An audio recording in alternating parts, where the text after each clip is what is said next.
Got the best coaches in the game. We really ain't playing. We regroup up in the Slack chat where the coaches debrief. We be piecing these puzzles, occupy the chunk of the pie. Ain't no lie when we hit the block. Helmets, casket is top. You be seeing helmet after helmet, helmet after helmet. First place, second place, fifth place, eighth place, 12th place, 15, 16, 20. So many helmets, you got blurred vision, we got too many. Tick. Oh man, shit. They got us fucked up. Army, regroup. We pledge always to have that edge. We don't fire warning shots. Competition just dropped. We locked and loaded before lock. Whatever the time, yeah. Do you even correlate? Being the best requires a willingness to outwork your competition. There's always someone smarter, faster, sharper, more naturally gifted to come around.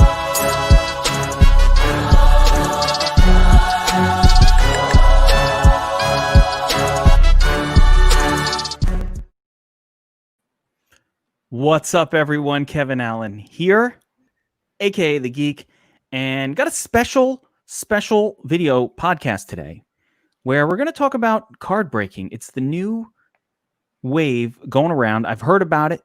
It feels a little gambling degenerate to me, which I like. And so I've heard all about this card breaking, and I've got my man, UW81, aka Royal Rosario from 3 Point Breaks, and a friend of DFS Army in here to tell us a little bit about this new sort of phenomenon that's going on. Now, it's new to me. It's been around for a little bit. Just the general rise of sports card collecting and this new approach to collecting, which is called box breaking, case breaking, card breaking. What's up, Royal? How you doing, my man? I'm good. How are you? I'm all right. Good to have you on here, man. I've been seeing all this stuff about card breaking and case breaking and breaks. I'm like, what is this? And sports card collecting, and a lot of people talking about it, and people in the industry, in the DFS industry, and the gambling biz, as to speak. So I brought you in here to talk about it. You are the owner of 3 Point Breaks, which is a card breaking, case breaking site. What is case breaking? Tell me what this is. Tell me all about this. I'm fascinated. So case breaking or box breaking or pack breaking or even hit breaking, whatever you want to call it these days. Hip breaking. That's what my grandma did. Well, not hip breaking, hit. Like hits. So we call them hits. And so right. This in is a nutshell. Totally different kind of break than what grandma did. True. Yeah. Okay. So in a nutshell, it's an economic way for an investor or collector to get access to cards they couldn't otherwise afford themselves.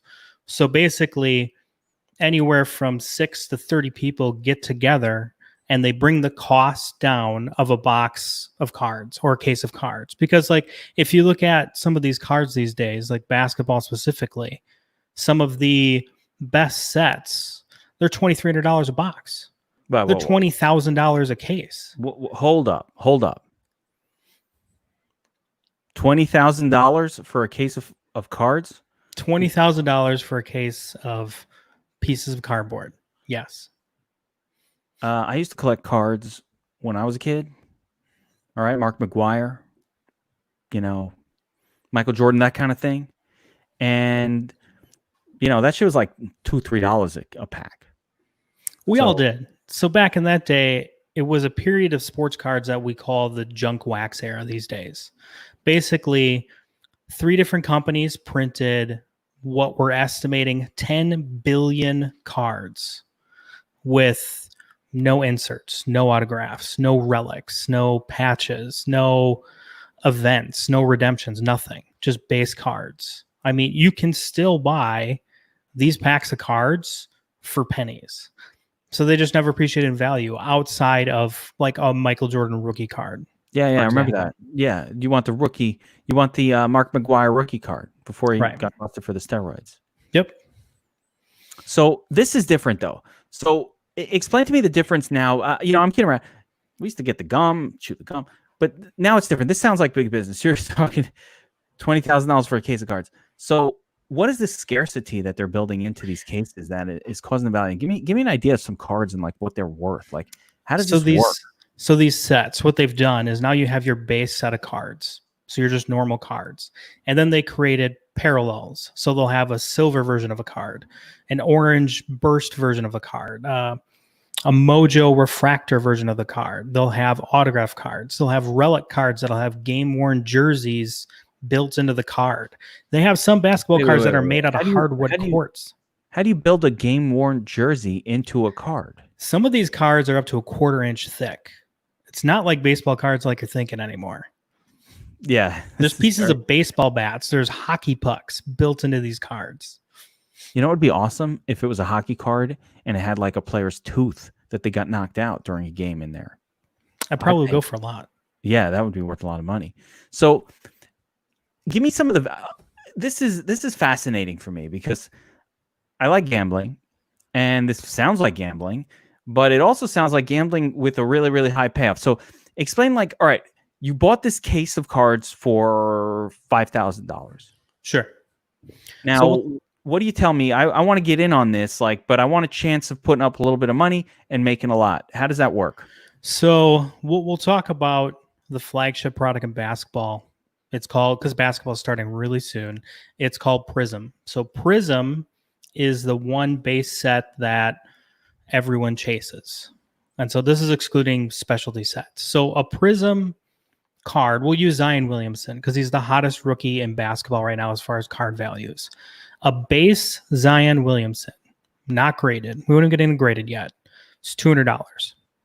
A silver version of that base Zion Williamson is $900.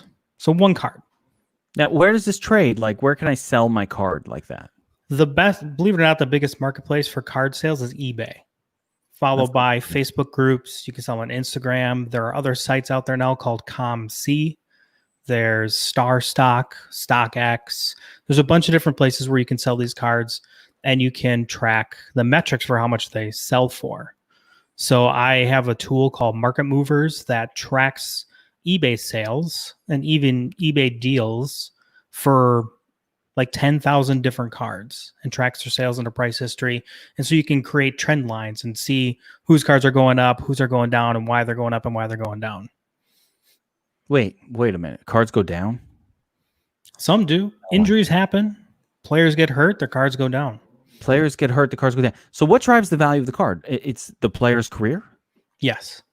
So you have your blue chip players. So if you haven't heard about it in the news, a LeBron James graded rookie card sold for $1.86 million. Was that broken in some deck a couple of months ago? Like, was that? Forever ago. That was sold forever ago. No, that was sold last week, but that card was opened forever ago because it was during his rookie year. It was a special set called Immaculate. It only had 23 of them ever made, and it had a patch in it and a autograph. So this has been going on for a long time, this style of card. So it has. Why am I just hearing about sports cards now? Is it because it's the Rona and everybody's looking to gamble on something? Like what change? Why am I hearing about this now?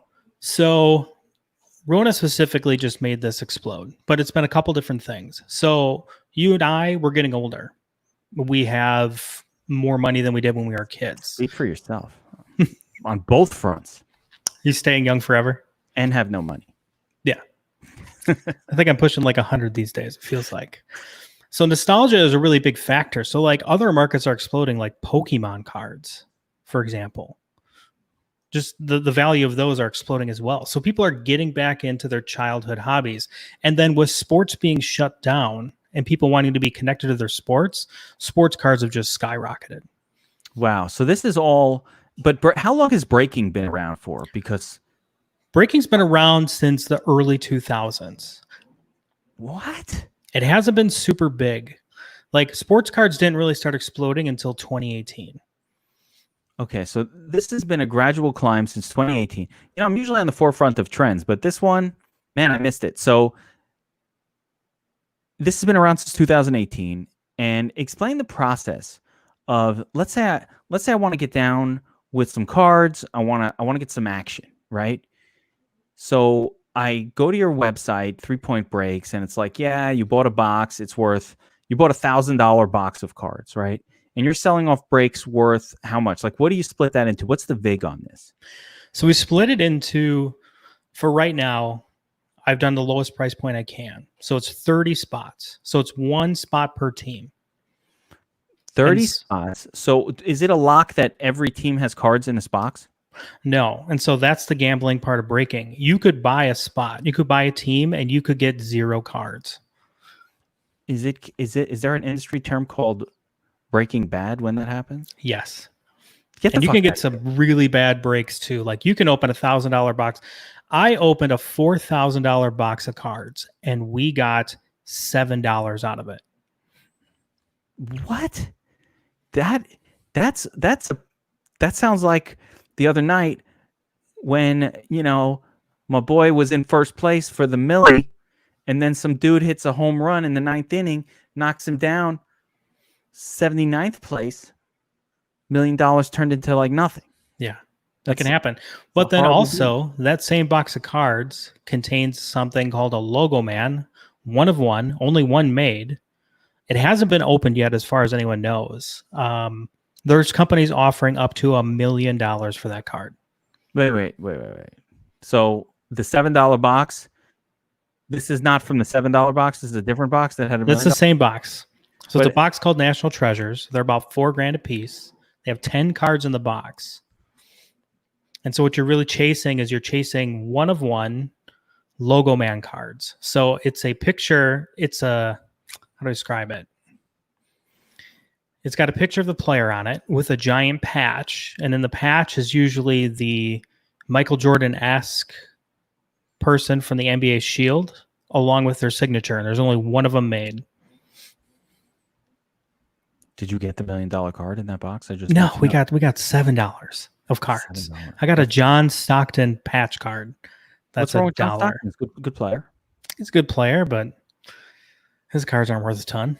Not a lot of fans of John Stockton out there. That's well, if it's a John Stockton rookie card, that's a different story. So there's no shame from this company that put out this $4,000 box of cards and the fact that there was worthless cards in there in this scenario. Now, tell me a positive story, because that's horrible. Sure, a positive story. I was in a break. I wasn't running it. I bought a spot for $30. I got the Bulls, and he opened a Kobe White variant card. So it was a tiger stripe orange card is the best way I can describe it. It's refractor and everything.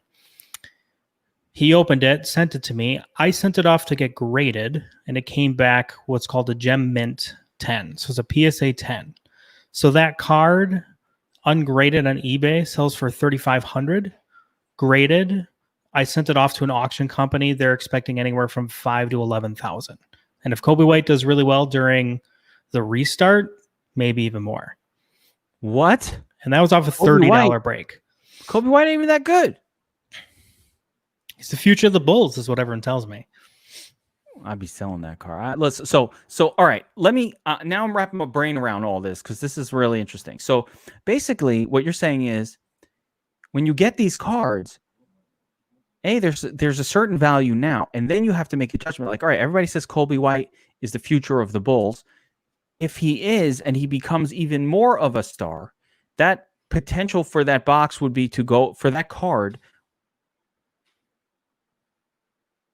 Turns out like Frank Ntilikina from the Knicks, then all of a sudden that card can go from $5,000 to $8,000 value currently to much lower. I mean, is that can we like use our DFS / fantasy / sports knowledge skills to try to predict if a player is going to improve or improve the value of a card, like trade cards under that pretense? Absolutely. And so that's what we're doing already in Slack in the sports card discussion, is we're talking about just that.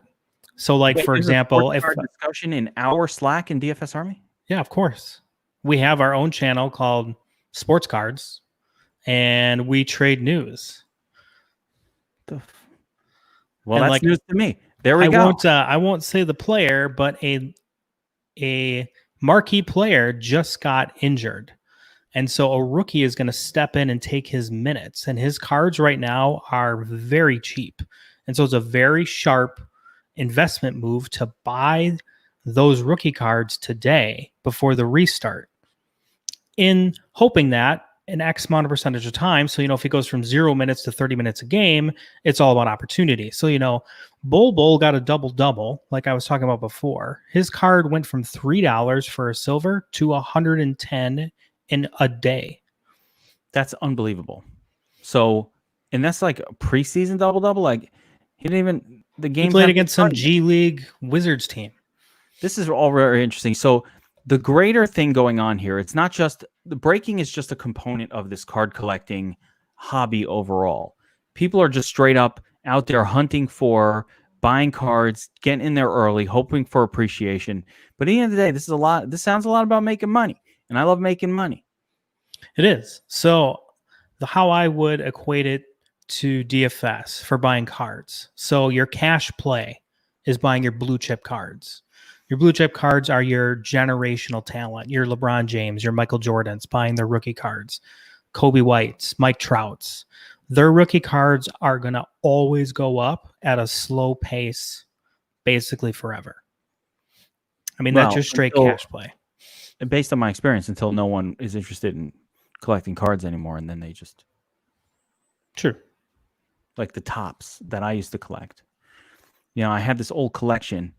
I used to flip them with my friends in school. Like there was a game. Now, I assume people aren't flipping these cards, right? Like playing that game where you flip them on the floor. Heads I win, tails you lose. No, not anymore.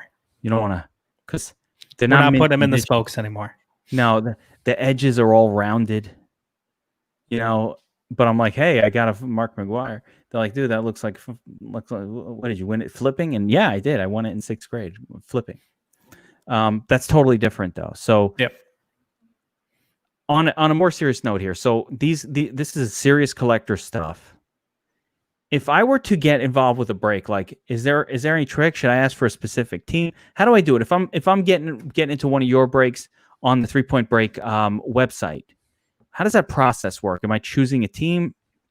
Or so teams right priced differently? Yeah, so right now we're doing all random teams.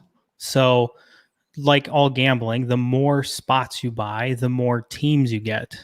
So the more percentage chance you would have of getting a top team. Let me stop you right there, because I just had a thought.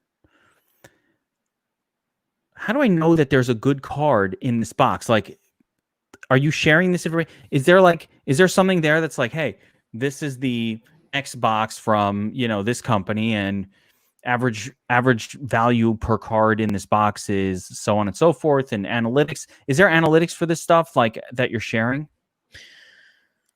When we're live breaking, I'll talk about it.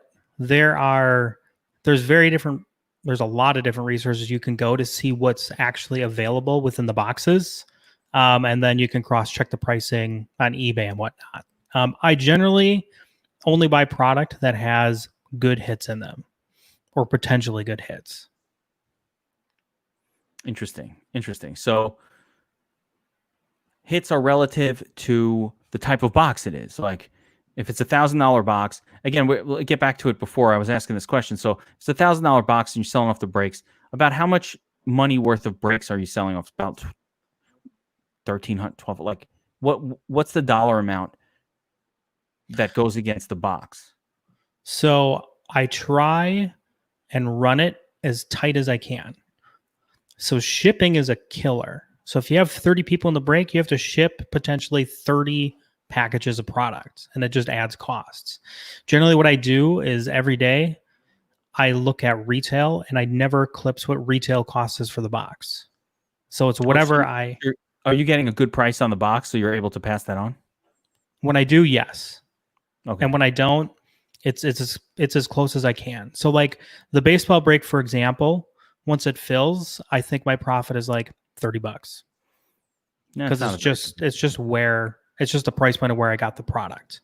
Yeah, it's not about that. Yeah, everybody's got to do these things. I just like to know what the vig is. It's fascinating for me. Just the business. So then that really depends. So some of the basketball product has tripled in price in the past 45 days.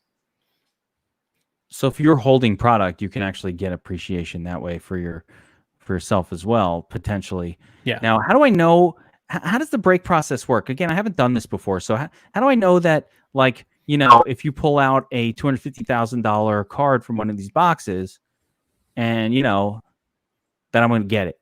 So everything is done live. So every break will always be live. The cards and the boxes and the packs will always be in view of the camera. So there's no funny business. So you can't, so I won't like move my hands away from the camera, then bring them back so you don't see your hit. That kind of stuff. So you're carefully opening things up. So let's say it's random teams. So you're like, all right, here's the box. It's open. You're showing it on camera. And here we go. We've got a bull that goes to Jim Smith. Enjoy. Here is your Colby White, and so on and so forth. Team, you're kind of just showing it. Good job. So these people who are buying the break are watching live as you're opening up the box. Yes. And if they can't catch the live stream, it's always posted to the YouTube channel immediately. So everything's done on YouTube. So the break will be named. So like if it's the Football Mixer 1 break, it'll be the title of the video will be like Football Mixer 1 break, July 27th. So they can always go back and watch it so they can actually see every single card that they would get. Is there a community of people out there that just randomly watch breaking shows? Yeah. Just like people watch video games on Twitch, people watch breaks. And there's also a couple people together, they put together the best hits of the week from breakers all over the internet. Wow. And they'll do highlight shows. So you want to be on the highlight show? For sure. That drives more traffic to you immediately. Someone opened a $65,000 John Morant last week. There's a $65,000 John Morant card? There's a lot of $65,000 John Morant cards and $80,000 Zion cards. What? How many people have $65,000 for John Morant card? Who are these people? I don't know, but they buy them. They get sold every day on eBay. It's crazy. Man, loving this. Now I want a John Morant card. It's like, all right, here's how it's like DFS. I put my $65 in a tournament. 1 out of 50 times, like Mike, 1 out of I don't know how many times until I come out with a $65,000 win. Like that's, take a long time for that. It's true. So this feels very gambly to me. I like it. It is. I like it. All right. So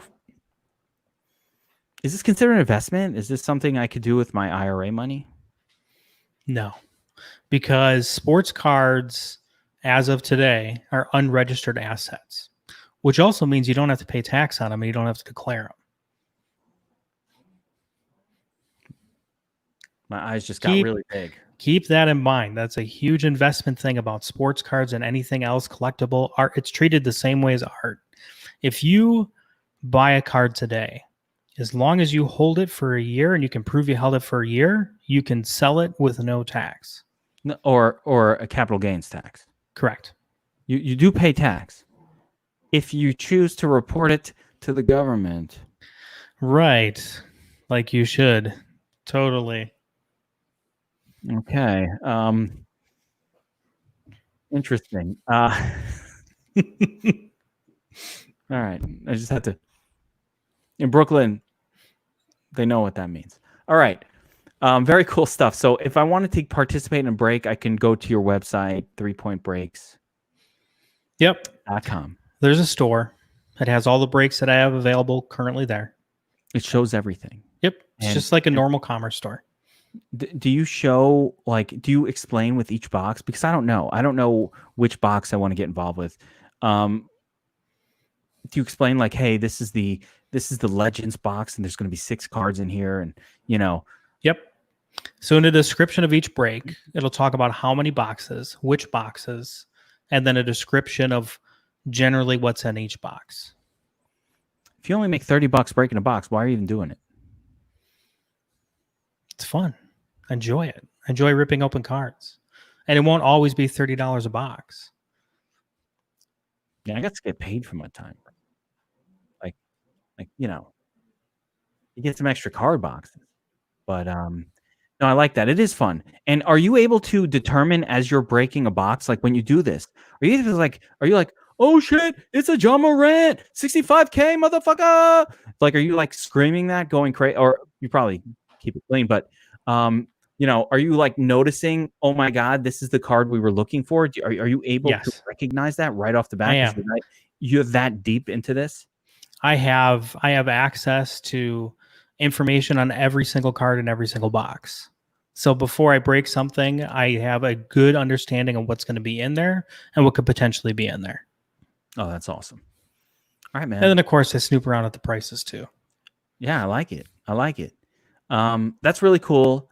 You know, one of the things I say, I've never dealt with this, but I used to say this about artwork, was that if you know the value of something, if you're able to have knowledge of how much something is worth, especially when not everybody has that knowledge or comfort, then there's a business to be made. There's excitement to be had. There's money to be made. If you're a collector, I guess, hey, that, great. It sounds like a really good way. If I don't have $4,000, or if my wife isn't going to let me spend $4,000, because she definitely won't, on a pack of cards or a box of cards, that I can get a piece of it, a little taste, and the potential to make a big hit.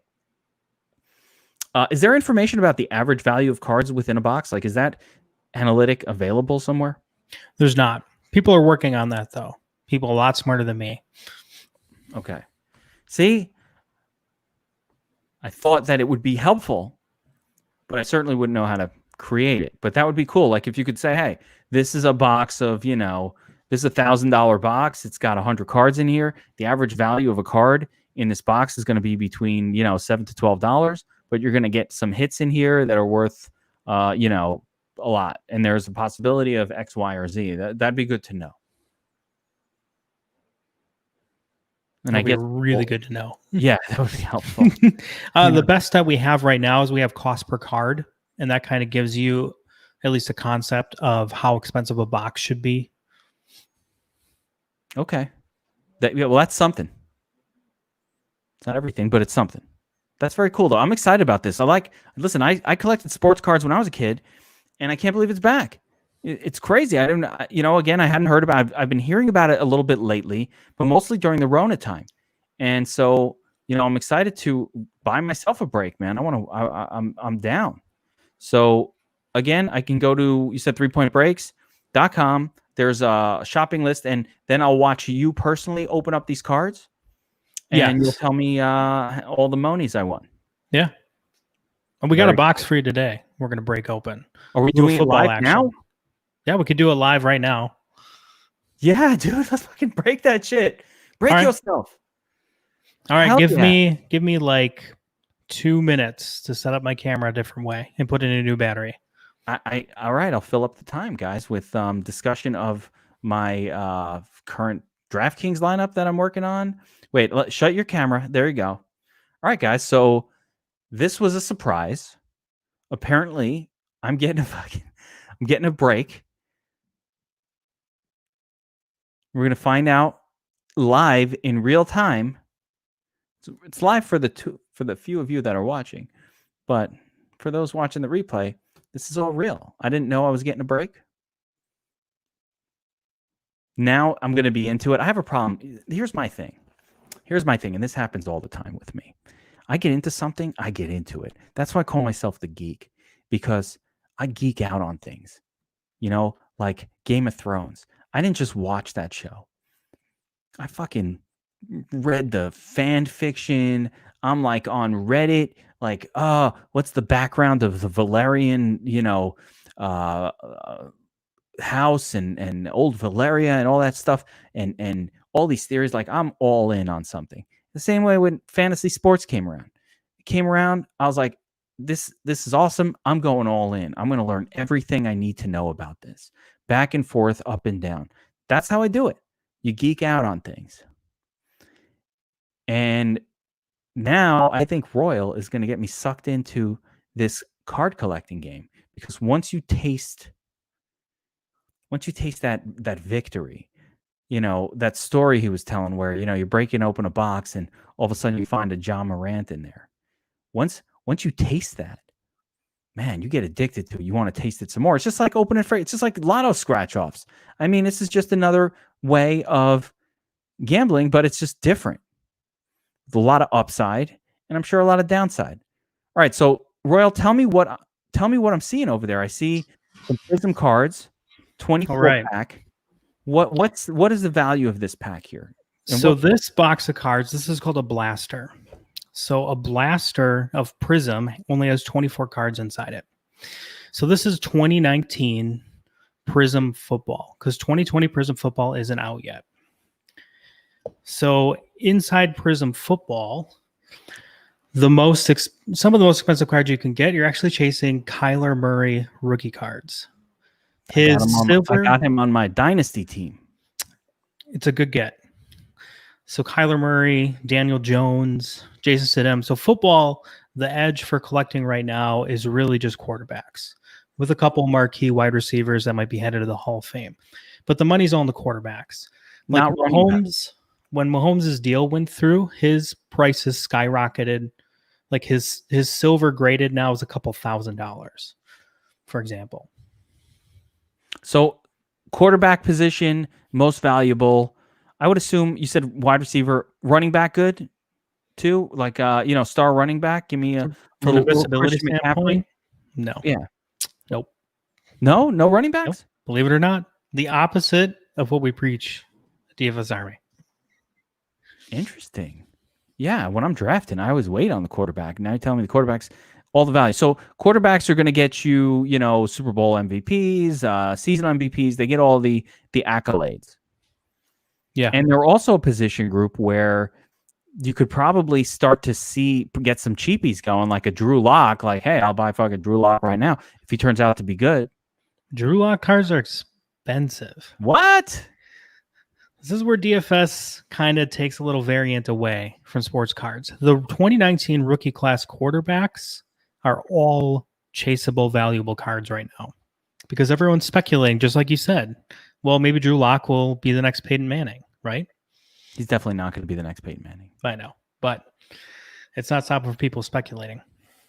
I like this, so I can use my football skills. Like, Yeah. if this were me, remember last year when everybody was trying to draft Lamar Jackson, QB 16, and I came out on the bold calls, and I'm like, dude, Lamar Jackson, top 5 quarterback, says predicting he was going to be the number 1 scoring QB on the board when everybody laughed, and fuck, I should have bought his card instead of just talking about it. His rookie cards are very expensive as well right now. How much is a Josh Allen? Because that's my next breakout. I'd have to double check. All right. I don't know that one off the top of my head. All right. So we want quarterbacks. Yep. Rookie quarterbacks, 2019. So breaking on my site, if anyone's curious, I actually bought licensing rights to music and all my graphics and all that fun stuff. There are a lot of breaking sites. They break in pure silence. Gets a little weird.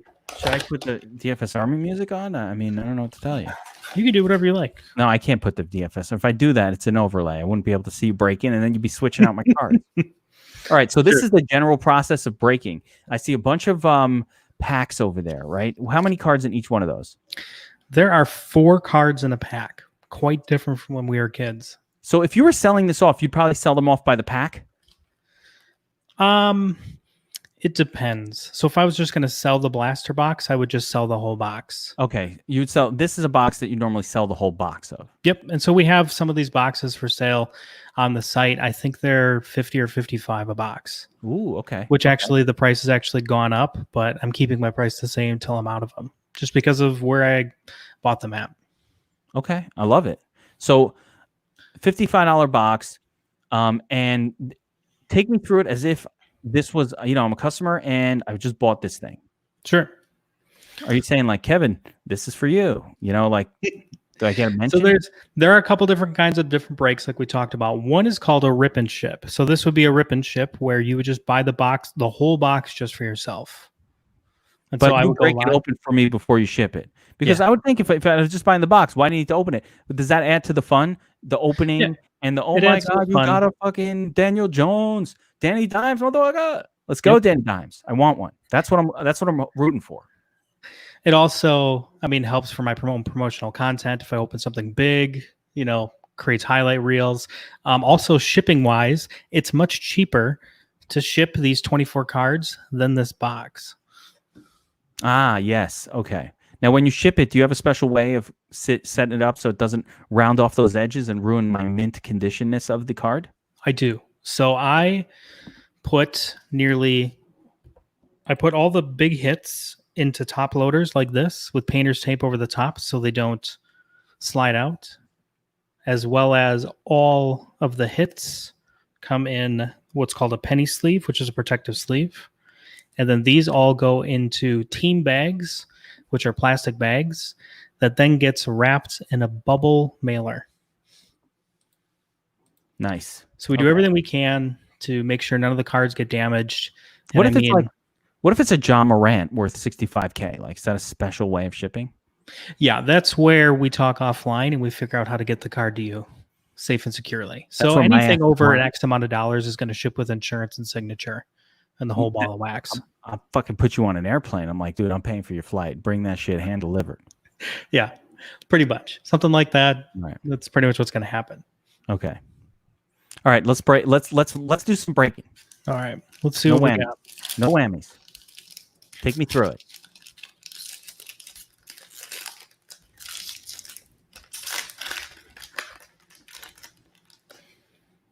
So first up, we have Lorenzo Alexander, Julio Jones. Julio, okay. We don't like, we don't like wide receivers here, but we'll take it. Terry Bradshaw. What? Oh shit! And you have a gold refractor insert, Tyler Higbee. Yes. Look at how nice those cards look. Tyler Higbee. And this is just he's on the upswing. Now, what's that thing? Like the gum? It's their new gum insert. So it's something called Kid Reporter. And so kids, I believe, under the age of 12 can enter a code on Panini to win stuff. I have a kid under the age of 12. Yeah, and I'll get those to you. And so generally, the bigger hits we'll put in protective sleeves right away. Nice. You don't want to get them dinged up. Tyler. Now, I believe that's a player on the rise. If he has a great season, are we talking 10 grand for that card? Maybe not 10 grand, but could get to a couple $100. I'll take that. Adrian Peterson. Hey, that's a legend.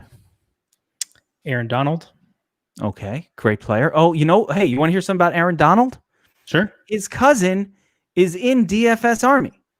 Well, maybe we should send him his card. I might hook that guy up. All right, I need to remember who it was. But his cousin is a DFS Army guy. So this is a Leighton Vander Esch, but this is a silver. Can you tell the difference about how refractive it is compared to the normal cards? So that's what I talk about when I say, the silver is worth X amount of more dollars. Nice.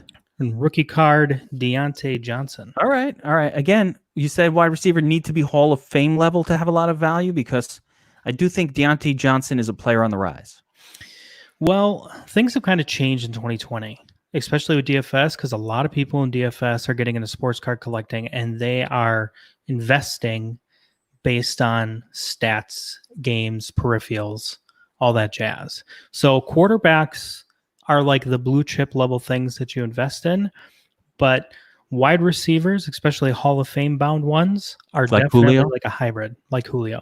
Definitely like a hybrid investment. And then like your rookie or second or third year wide receivers are more like your GPP investments. What about a tight end on the rise? Tight ends, they generally don't demand a ton of money. But the thing with sports card collectors is not everyone is out here collecting them for investability. People collect cards just because they like their teams or they like players. So you never know. I love it. All right. Let's keep it going. Honestly, this is worth all the money just for the fun of the action of breaking the cards. I'm getting it. Now, like, this is like I said, it's like scratching off scratch-offs. Pretty much. Now, Rob Gronkowski, on the other hand, that's my guy. He's a special case. He's a good card to hang on to. That is an exciting card right there. Mr. Flacco. There's a quarterback. Maybe not a great one. Here's the one you wanted. Drew Lock. Oh, Premier patch card. Stop it right now. Stop it. What the hell am I seeing? This is a Drew Lock special insert, Prism. It's got a piece of his game-worn jersey right in the middle. Oh my, hold up. Wait a second. This card is definitely a couple $100. We were just talking about this. I Drew know. Lock and the whole game worn stuff. That's crazy. Let me grab a bigger sleeve because it's a thicker card. 1 second. This is unbelievable. We just talked about Drew Lock. This wasn't prepared. There's no magic happening here on the camera. How did this even happen? Yeah, this Is is a game worn jersey phenomenal hit. there. How did they get the game worn jersey? I believe it's one of his practice jerseys. Even still, This one's not even thick enough. that's unbelievable. Am I rich now? You could be. You're $100 heir. That's something. And then we... Holy, look at that. You know who's obsessed with Drew Lock? Season Long Says. I could see why. He's a big fan of Drew Lock. And your last card in the pack was a Jordan Scarlet rookie card. I mean, I'm not too excited about the Jordan Scarlet rookie card. But Drew Lock? So what are these Monster like hit. Jordan Scarlet cards? They have value at all? Which cards? Like a Jordan Scarlet. Like basically, No, not at all. no value. Great card to give your kid to destroy. Okay. Those we use for the flipping game. Yes. Okay. I can't believe I got a Drew Lock game worn jersey insert special. It's crazy. I hope there's a thick one in here. Andy Dalton. Okay. All right. Listen, Red Rocket, Adam Thielen. no value. Rashad Penny. No value. And then we have another gold refractor to Sean Jackson. Two gold refractors and one blaster. That's not very common. I'm going to be selling the Deshaun Jackson one as quickly as I can. I don't even want it in my house. Probably a good move. Yeah. Want 2 more anything to do with packs. this guy.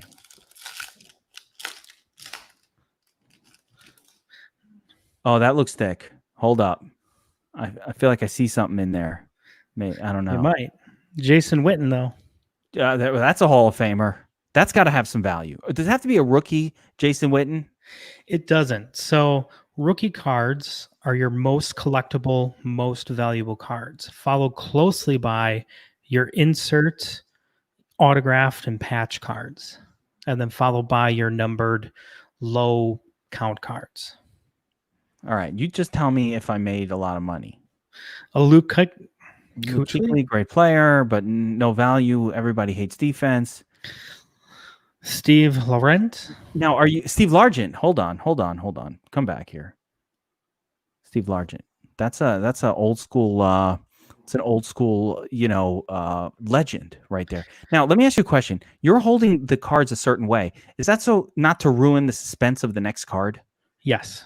Okay. It also All right. keeps you've noticed my camera autofocuses. Yeah. It keeps this card in focus. Okay. Oh, cool. I see that you're doing some pro things here. Yeah, but also so you don't really know what the next card is, because I knew that Drew Lock was there right away, and I may have looked away from the mic and said something.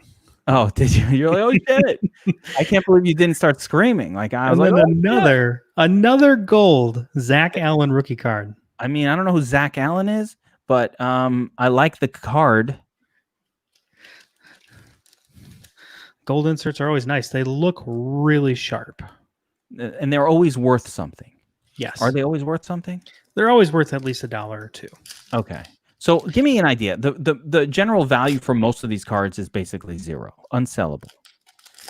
Yes. So it's only the special one that really is what we're looking for. Well, that's not true. So like a base Drew Lock is probably $20-$30. Okay. A base Kyler Murray is probably $50-$60. So some of the bases are worth a decent chunk of money, enough to make back the amount that you break for. Does it generally have to be a quarterback though? For football, yes. Okay. Basketball is a different beast. Oh, there's no quarterback in basketball. Right. All right. Kevin Byard. Well, we just throw that in the flip pile. Another Higbee. Tyler Higbee. This is more of a match for my other Tyler Higbee card, Sure. Oh shit, there's a hype card. What the hell is this? Patrick Mahomes hype insert. Are you shitting me right now? So this is the second year Patrick Mahomes. No, third year. He was a rookie in 2017. So this is probably a couple bucks. Just a couple bucks? Okay. Yeah. All right. And then your last card is Kareen Higdon rookie card. No one knows who that is. No. No. So that's one of the things with football and why it's a little bit of a gamble, because they'll have the rookie cards of defensive players, which are never worth anything. Is there a certain like group of things that we're supposed to be like, do they promise like, oh, there'll be one rookie in each pack and one, a couple of this, or you just never know? So for blaster boxes, you find 3 exclusive laser parallels. So those are the gold cards that we found, and 1 memorabilia card. Okay. And all of those things probably have some level of value. Yes. Okay, so the ones that you put in the sleeve were really the ones that I'd be interested in. The rest of them are, fun cards for your kids to play with or whatever. Yeah, pretty much. So then this, for example, is what I was talking about a rookie patch autograph card. So this is an Ito Smith rookie patch autograph card. And if you see in the bottom left-hand corner, it says 158 and 199. It means there's only 199 of these made. And so this is how I was saying cards are quite a bit different than what they used to be. If you can see how thick that card is. That's a whole different world right there. Now let me ask a question about that card. Or let me ask you about my Drew Lock card, because that's the one I'm more interested in. If I got Drew Lock to sign it, because I'm not going to say I know Drew Lock, but I know Drew Lock. And if I got him to sign it, is that worth more, or that signature has to have been from the factory? So it can be worth more as long as you get it authenticated. So you have to have a third-party authentication say that it's a real autograph in order for people to A, believe you that you met Drew Lock, and B, that it's a legitimate autograph. Yes, it would make the card more expensive. If I take a selfie with Drew Lock while he's signing it, like that brings the value up. But we don't want him signing the actual card. Do I want him signing the plastic case on top of the card? Does the signature ruin the card? Depending on where he signs and how he signs it, it can ruin the card. Because these surfaces of these cards are very touchy. Like if you were going to send this card in for grading, you would need to clean it with a microfiber cloth first. Just because I touched it and my fingerprint's on it right now. Yeah, there's no way I'm doing that. I don't want to mess with it. But I'm very excited about this Drew Lock card. Is it very unusual to get a quarterback card of this sort in one of these packs? Like, is this pretty common stuff, or was that like an awesome hit? You couldn't ask for much better of a hit in a blaster than that. That's maybe a Kyler Murray patch, and that's about it. All right, so this was almost as good as it gets. Yes. Yeah, this is definitely like the number 2 hit. That's fucking awesome. All right.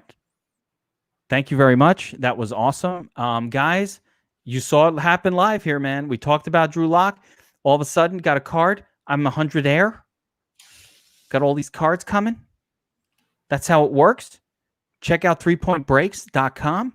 Buy yourself some patches. You see the process. It's super, reliable here. You see everything happening on screen during the break. I really like that. Can't scam anyone. So very cool stuff, Royal. I wish you continued success in your business. Do you have like a code or anything you wanted to give out to people if they want to go check out your site? We do. And I have a code, but only if you're a DFS Army member. Well, you got to sign up for DFS Army. The only people watching this are DFS Army members. So okay. That's all good. So we have a one-time use code when you sign up. DFS Army will get you 10% off any of the breaks that you're in for the first break. So if you can do one, you can do them all. It's up to you.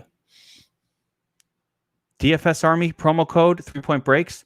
Thank you for educating me about this sort of new collection, gambling, whatever we want to call it, this new hobby. That's not that new, but I'm just hearing about it. And I'm excited, man. I'm going to do more of these. I'm going to turn that Drew Lock money into a couple more breaks, see if we can get us, make our way up the ladder here. You could. I'm pretty excited about this. Awesome stuff. Thank you, Royal, for doing this. And I'll be back again. I'll be back again. Actually, for anybody who's tuning in live, tune in tomorrow where Season Long Says does an interview with Chris Liss, which is pretty awesome too. So Chris Liss from Sirius XM Radio. That will do it for this one, guys. Again, Royal, thanks for breaking this down for me. Check out 3pointbreaks.com. Use promo code DFSArmy and get 10% off.